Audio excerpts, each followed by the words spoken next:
በሁሴን አብዱልቀዲና በዳዊት ንጉሴ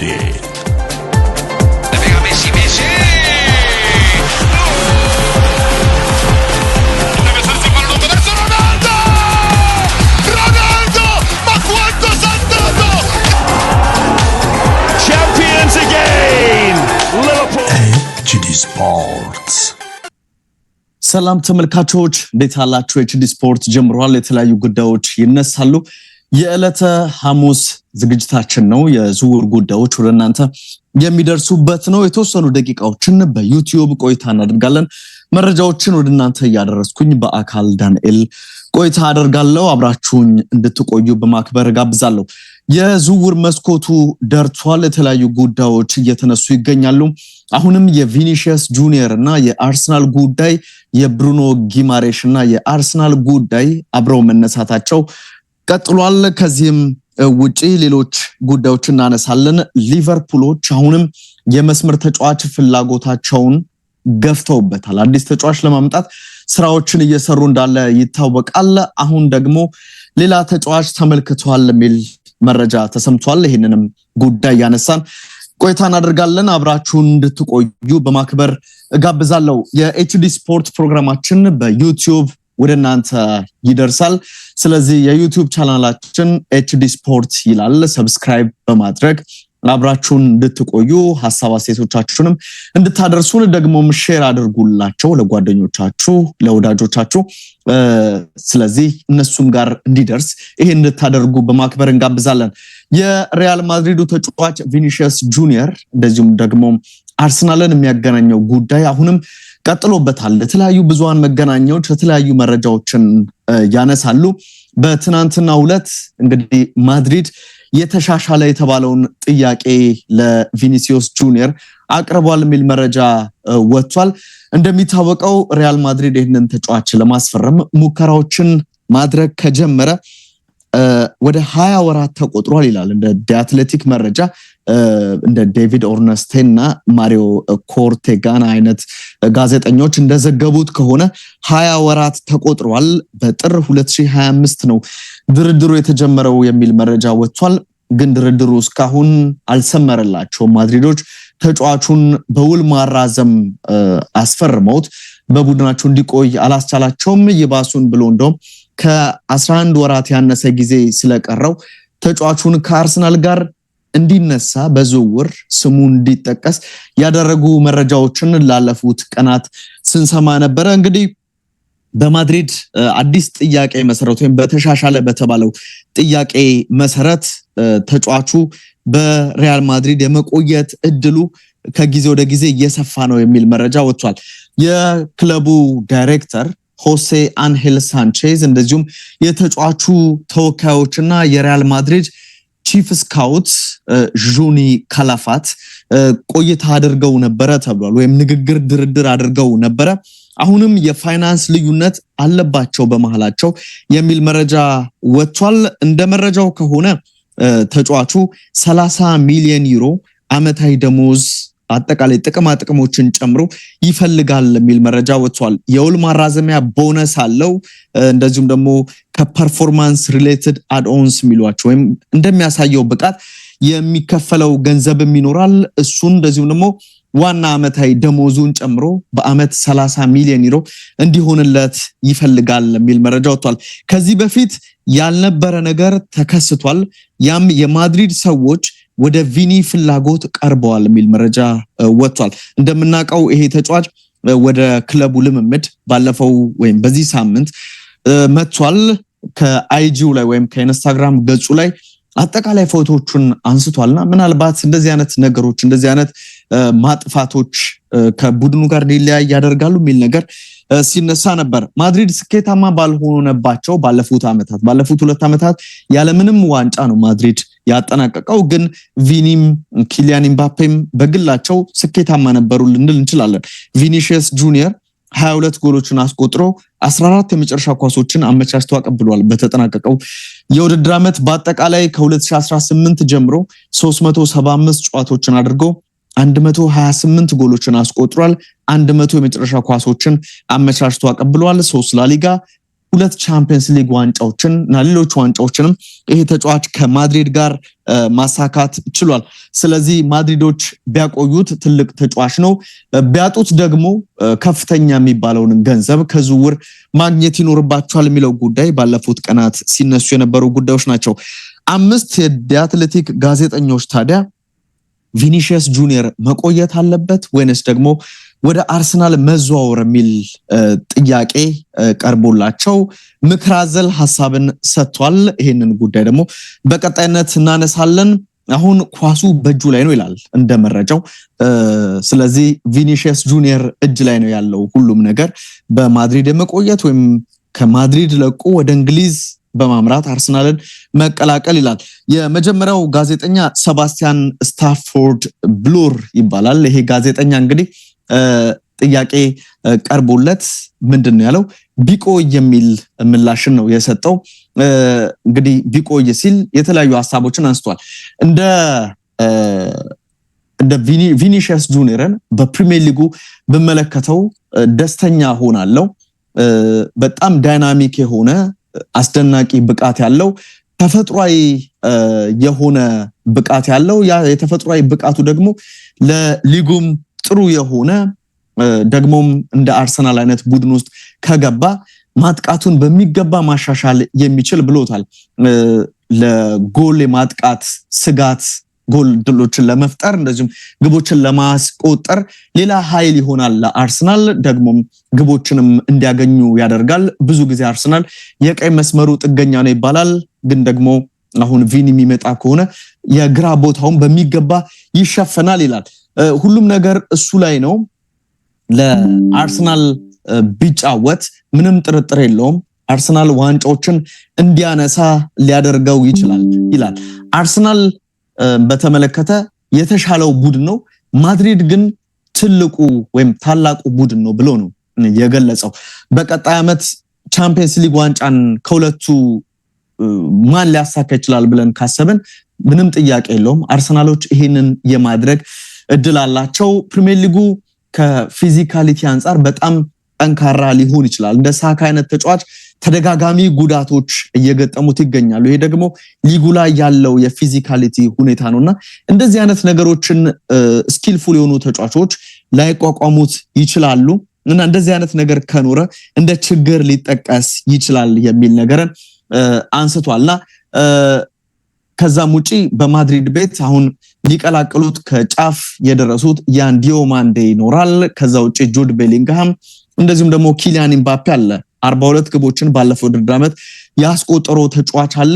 ጁድ ቤሊንግሃምም ከኋላ ሆኖ ትልቅ ስራ ሊሰራ ይችላልና ይሄ ዋንስ ኢን ካሪየር የሚባለው በቃ በህይወት አጋጣሚያቸው በተጫዋችነት ህይወቱ አንዴ የሚባለውን ምርጡን ስብስብ ሊኖር ይችላልና እንዴት ተደርጎ ይሄንን ስብስብ ትቶ ሊሄድ ይችላል? ስለዚህ ቢቆይ የሚል ምክር ሐሳቡን ሰጥቷል። ሁለተኛው ጋዜጠኛ ኦሊቨር ኬይ ይባላል። የቪኒን ልብ ማታለል የሚችል ካለ እሱ አርሰናል ነው ብሏል። እንግዲህ ይሄን ተጫዋች በተመለከተ በአርሰናል ከተፈለገ በአርሰናል ወደ አርሰናል ሊሄድ የሚችልበት እድል አለ። በሊጉ ቢያየው ልክ ቅድም መጀመሪያ ላይ እንዳነሳሁት እንደ ሰባስቲያን ስታፎርድ ብሉር ሁሉ በሊጉ ቢያየው እንደሚመርጥ ተናግሯል። ግን እንደ ተጫዋች ከተመለከትነው ብዙ ጊዜ ተጫዋቾች ማድሪድን ሲለቁ አይታይም። ከለቀቁም ደግሞ ምርጫቸው መልቀቅ ከሆነ ዝቅ እንደማለት ነው የሚል ሐሳብን አንስቷል።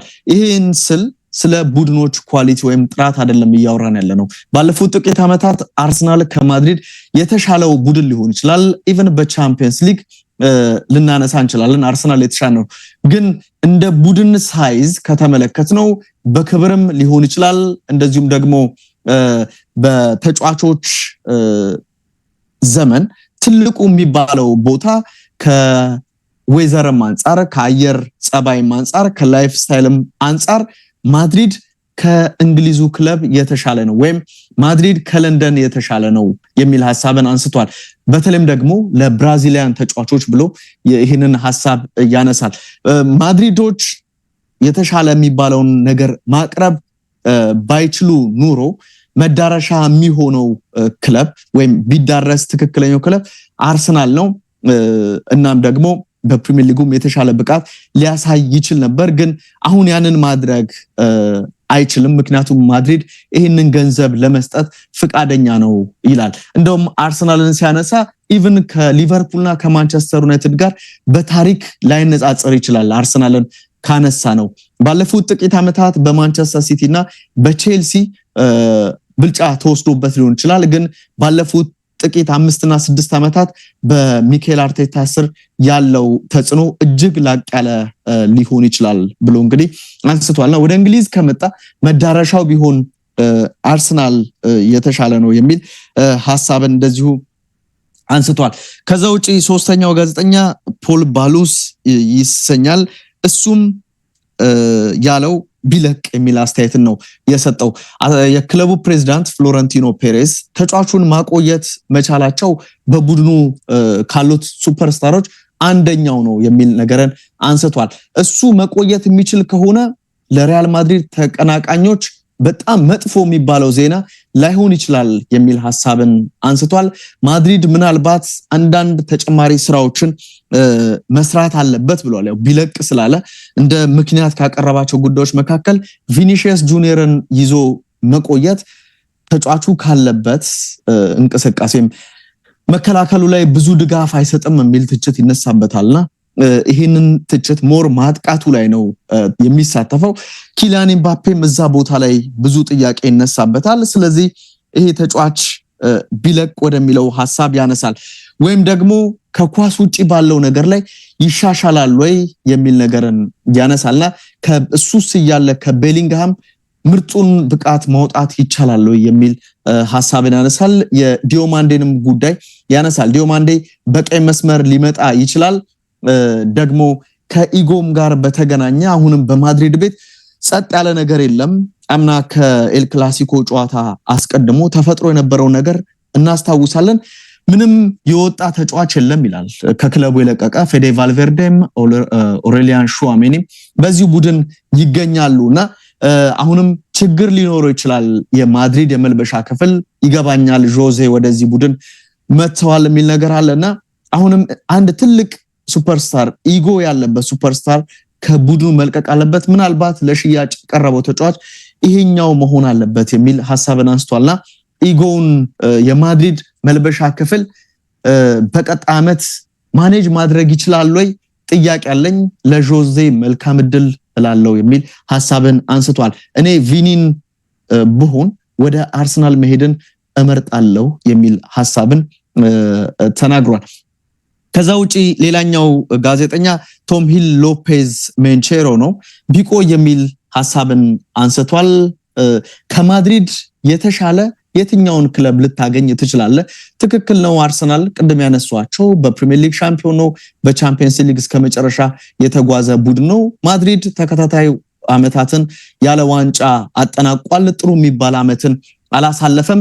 በማድሪድ 15 የአውሮፓ ሻምፒዮንስ ሊግ ዋንጫዎች አሉት። ሁለቱ ደግሞ ወይም በአጠቃላይ ደግሞ በዚህ ቡድን ምርጥ ብቃትን አሳይቷል። ባለፉት 2 የማድሪድ ያሸነፋቸው የቻምፒየንስ ሊግ ዋንጫዎችም ላይ በፍጻሜዎቹ ግቦችን ማስቆጠሩ የሚታወቅ ነው። ማድሪድ አሁንም ለትልልቅ ተጫዋቾችን እየሳበ ነው። ኩኩሪያ፣ ቤርናርዶ ሲልቫ፣ ዲዮማንዴ ከጫፍ ደርሷል። እንደ ሌሎችንም ተጫዋቾች እንደዚሁ ለማምጣት ጥረቶችን እያደረገ ነው የሚገኘው። እንደ ብራዚላዊ ተጫዋች ከተመለከትን ሮቤርቶ ካርሎስ፣ ሮናልዶ፣ ማርሴሎ አይነት ተጫዋቾች በማድሪድ የክብር መዝገብ ውስጥ ተጽፏል። ግን ከነሱ በላይ መሆኑን ቪኒሺየስ ጁኒየር አሳይቷል ብሏል። እንግዲህ 128 ግቦችን በማስቆጠር ብራዚላዊ ተጫዋች ሆኖ ብዙ ግብ ለማድሪድ ያስቆጠረው የሚለውን ክብር በሱ አሳክቷል። ቅድም ያነሷቸው የቻምፒየንስ ሊግ ዋንጫዎችንም እንደዚሁ ማምጣት ችሏል። 2024 ባለንዶርን ለጥቂት ነው ያጣው። የሱ ፒክ ነገር ወይም የመጨረሻ ምርጥ ብቃቱ ገና እስካሁን አልተመለከትነው ብሎ ነው የሚያስበው። ስለዚህ አሁንም ቻምፒየንስ ሊግ አሁንም ላሊጋ ለወደፊት ከቡድኑ ጋር ማንሳት ይችላልና በቡድኑ ቢቆይ የሚል ነገርን ቶማስ ሂል ሎፔዝ ሜንቼሮ ሐሳቡን ሰጥቷል። የመጨረሻው ጋዜጠኛ ጄምስ ማክኒኮላስ ነው። እንግዲህ ቢለቅ እና ወደ አርሰናል የሚል ሐሳብን እንደዚሁ ሰጥቶ ተመልክቻለሁ። ለአርሰናል ምርጥ ዝውውር ይሆናል ይሄ ተጫዋች የሚያገኙት ከሆነ የሚል ሐሳብን አንስቷል። አርሰናሎች ማድሪዶች ሊያቀርቡለት የሚችሉትን ነገር ሊሰጡት ይችላሉ። በማድሪድ ይላል እንግዲህ ጄምስ ማክ ኒኮላስ ከስታሮቹ አንደኛው ነው። ወደ አርሰናል ቢመጣ ግን ሁሉም ነገር እሱ ነው፣ ወይም ዋና ስታሩ የሚሆነው በእንግሊዙ ሻምፒዮን ቡድን ቢመጣ እሱ ነው የሚል ነገርን አንስቷል። ደግሞ በአሰልጣኝ ሚኬል አርቴታ ስር ትልቅ ይሆናል። ለአርሰናልም ደግሞ ለሌሎቹ ተጋጣሚዎቹም ሊሆን ይችላል። በአጠቃላይ በዓለም እግር ኳስ ላይ ትልቅ መልእክትን ማስተላለፍ ይችላል። ይሄንን ተጫዋች አስፈርመነዋል የሚለውን ነገር ማምጣት ይችላል የሚል ነገርን አንስቷልና በአርሰናል ቢመለከተው የሚል ሐሳብን አንስቷል። እንግዲህ አድማጭ ተመልካቾቻችን የናንተን ሐሳብ ልታጋሩን ትችላላችሁ። ቪኒሺየስ ጁኒየር ወደ ልክ ጋዜጠኞቹ እንዳስቀመጡት ወደ አርሰናል ቢመጣ ወይንስ ደግሞ በሪያል ማድሪድ ቢቆይ የሚለውን ሐሳብ በሐሳብ መስጫ ሳጥናችን ላይ ልታጋሩን ትችላላችሁ። እንግዲህ የቪኒ ጁኒየርና የአርሰናል ጉዳይ በዚህ መልኩ ቀጥሏል። መንታ መንገድ ላይ ቆሟል። ወደ አርሰናል መዛወር ወይንም በማድሪድ መቆየት የቪኒ የመጨረሻ ውሳኔ ይጠበቃል ተብሏል።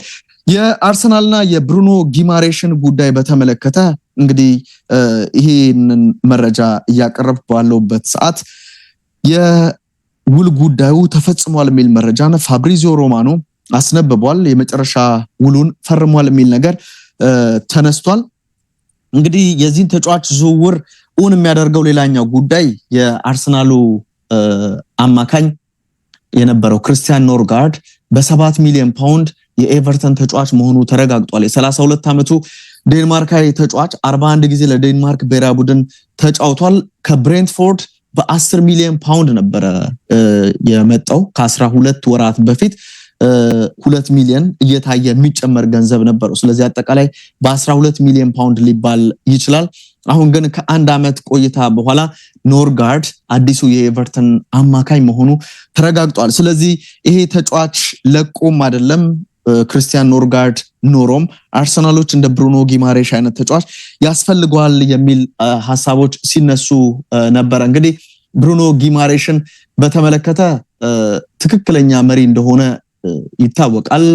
በቡድኑ ከጀማል ላሴልስ በኋላ ሁለተኛው አምበል እንደሆነ ብሩኖ ጊማሬሽ ይታወቃልና ለምንድነው አርሰናሎች የሚፈልጉት የሚለውን ጉዳይ ቢቢሲ ላይ አንድ ጽሑፍ ስመለከት ነበር። እንግዲህ አርሰናሎች ብዙ መሪዎች ያሉት ክለብ ነው። እንደ ኦደጋርድ፣ ዴክላን ራይስ አይነት ተጫዋቾች አሉ። አሁንም ደግሞ ብሩኖ ጊማሬሽን ማምጣት በሴንት ጄምስ ፓርክ ዋናው ሰው እንደሆነ ይታወቃልና ይህንን ተጫዋች ማምጣት አሁንም የመሪነት ብቃት ያለው ሌላ ተጫዋችን ለአርሰናል እንደመጨመር ይታሰባል። ስለዚህ የአርሰናል ፍላጎት አንደኛ ምክንያት የመሪነት ተጫዋች ወይም የመሪ ተጫዋችን ቁጥር ከፍ ለማድረግ ነው ይላል። ከዛ ውጪ የተጫዋቹ የጉዳት ታሪክን ያነሳል መረጃው። ብሩኖ ጊማሬሽ 2022 ላይ ኒውካስልን ከተቀላቀለ በኋላ ከኦሎምፒክ ሊዮን ከመጣ በኋላ በጉዳት ምክንያት 16 ጨዋታዎች ብቻ ነው ያመለጡት ይላል። እንደውም ብዙዎቹ ጨዋታዎች ወደ 6 ጨዋታዎች በተጠናቀቀው የውድድር ዓመት መጨረሻ ላይ የገጠሙት ናቸው 6ቱ ጨዋታዎች። ከዛ ውጪ 10 ጨዋታዎችን ብቻ ልንለው እንችላለን ይሄ ተጫዋች ወደ ኒውካስል ከመጣ በኋላ በጉዳት ምክንያት ያመለጠው። ከዛ ውጪ እንደ መረጃው ከሆነ ኒውካስል ቤት ከመጣ በኋላ ይሄ ተጫዋች ኒውካስል ከብሩኖ ጊማሬሽ ጋርና ያለ ብሩኖ ጊማሬሽ ሲጫወት የሚያስመዘግበው ውጤት ይላል። ኒውካስል ብሩኖ ጊማሬሽ በቡድን ውስጥ ካለ የማሸነፍ ፐርሰንቴጁ 50.7% ነው ይላል። ስለዚህ እሱ ካለ ከግማሽ በላይ ጨዋታዎችን ያሸንፋል ማለት ነው። በጨዋታ ማግኘት የሚገባው 3 ነጥብ ነው። ከዛ ውስጥ 1.7ቱን ያሳካል። የሚያስቆጥሩት የግብ መጠንም 1.9 ይደርሳል ይላል። በጨዋታ የሚቆጠርባቸው 1.3 ጎሎች ይሆናል ነው የሚለው። እሱ ከሌለ የኒውካስል የማሸነፍ ንጻሬ 12.5% ነው ይላል። ከ50.7% ወደ 12.5% ዝቅ ይላል።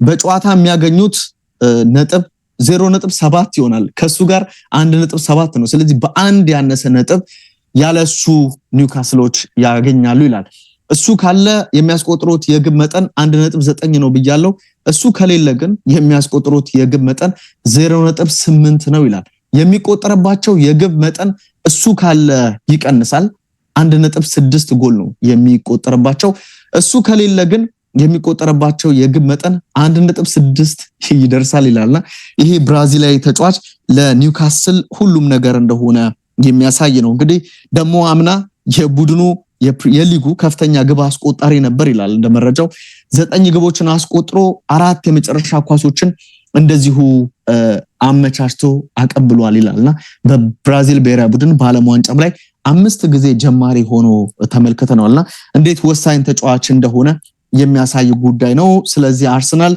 ሌላ መሪን አርቴታ ሌላ መሪን ለማምጣት ተቃርቧል የሚል ነገር አለ እንግዲህ በሪያል ቤቲስ አርሰናሎች በቅድመ ውድድር እንደዚሁ ተጫውተው ተሸንፏልና ከዛ ጨዋታ መጠናቀቅ በኋላ እንዴት ነው የዚህ ተጫዋች ብሩኖ ጊማሬሽ ወደ ቡድኑ መምጣት በጣም ያጠናክራቸዋል ወይ ተብሎ ጥያቄ ቀርቦለት ነበር አሰልጣኝ ሚካኤል አርቴታ የአርሰናል ያልሆነ ተጫዋችን በተመለከተ ምንም ነገር ማለት አልፈልግም ብሏል እንግዲህ የአርሰናል ያልሆነ ያለው ምናልባት የተወሰኑ ነገሮችን የማሟላትና ተጫዋቹን በይፋ የማስተዋወቅ ጉዳይ ካልሆነ ብዙ ነገሩ ተጠናቋል የአርሰናል ንብረት ሆኗል ተብሎ ሊወራ ይችላል ከብሩኖ ጊማሬሽ ጋር በተገናኘ እንግዲህ ይሄ ተጫዋች አስደናቂ ቁጥሮች አሉት ወደ ቡድኑ ሲመጣ ደግሞ በጉዳት እየተቸገረ ያለው አርሰናልን በደንብ ማሻሻል ይችላል የዴክላን ራይስ የጤና ሁኔታ አስተማማኝ አይደለም ኦፍ ኮርስ ማርቲን ዙቢሜንዲ በዓለም ዋንጫ ያን ያክል የላቀ አስተዋጽኦ ነበረው ማለት አይቻልምና ብዙ ስላልተጫወተ ምናልባት እንደረፍት ሊቆጠር ይችላል በዓለም ዋንጫው ላይ አክቲቭ የሆነ ልምምድ ሲያደርግ ቆይቷል እና እስከመጨረሻውም ተጉዟል ግን ሜዳ ላይ ብዙ ግልጋሎት ይሰጣል ነበርም ምናልባት ወደ እንግሊዙ ቡድን ሲመጣ የተሻለ እንቅስቃሴ ሊያደርግ ያስችላል የሚል ነገር አለ እንግዲህ የሚፈጠሩትን ተጽኖች ለመተካት እንደ ብሩኖ ጊማሬሽ አይነት የመሪነት ብቃት ያለው ግቦችን እየሄደ ማስቆጠር የሚችል ተጫዋች ነው እሱን ለማምጣት ጥረቶች በአርሰናል በኩል ቢቀጥሉ የሚል ነገር ተነስቷል ከዛውጪ ሊቨርፑልን በተመለከተ እንግዲህ ሊቨርፑል የመስመር ተጫዋች እያማረጠ እየፈለገ እንዳለ ይታወቃል እንደሚታወቀው ሙሐመድ ሳላ ወደ ትራብዞንስፖር ለመዘዋወር ተስማምቷል ወደ ቱርክ መድረሱም እንደዚሁ ተረጋግጧል ደማቅ የሚባለውን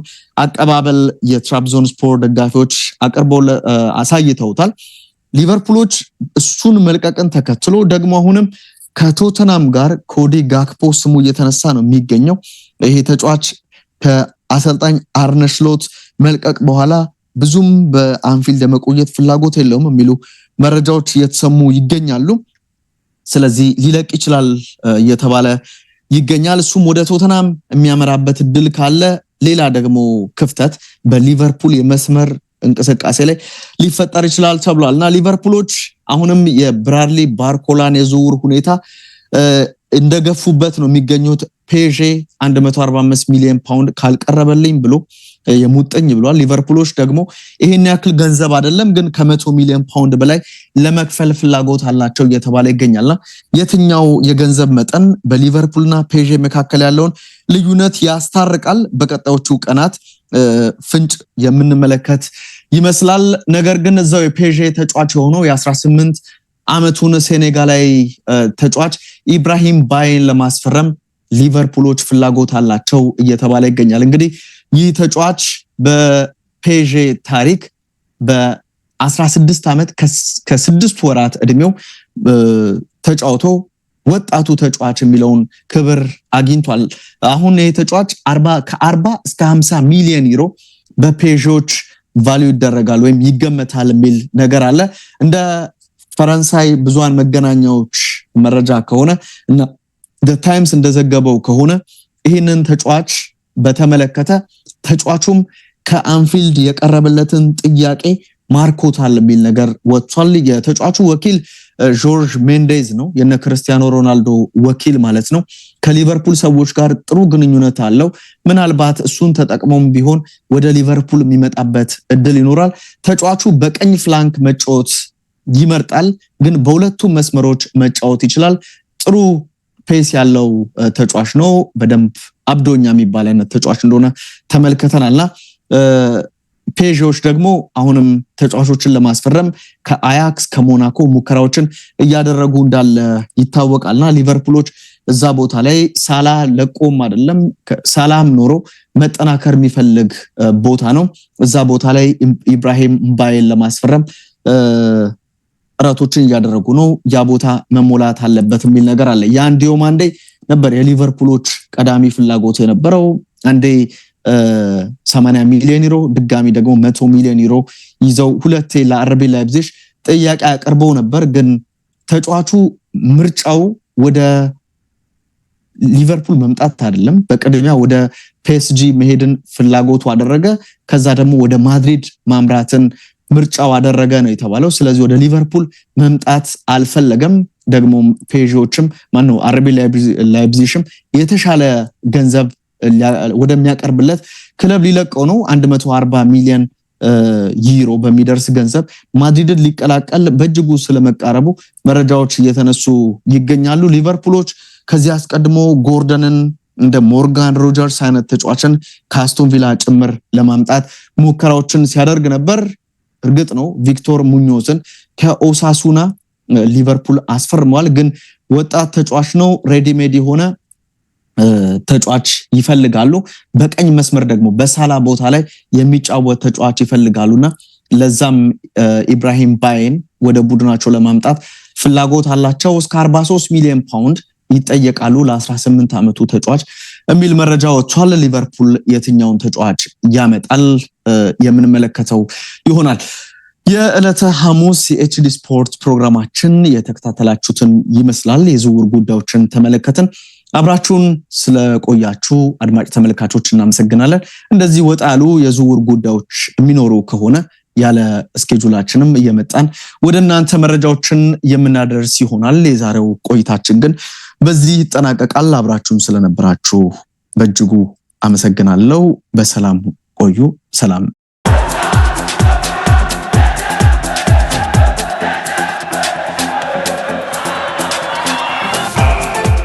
ኤችዲ ስፖርትስ በሁሴን አብዱልቀኒና በዳዊት ንጉሴ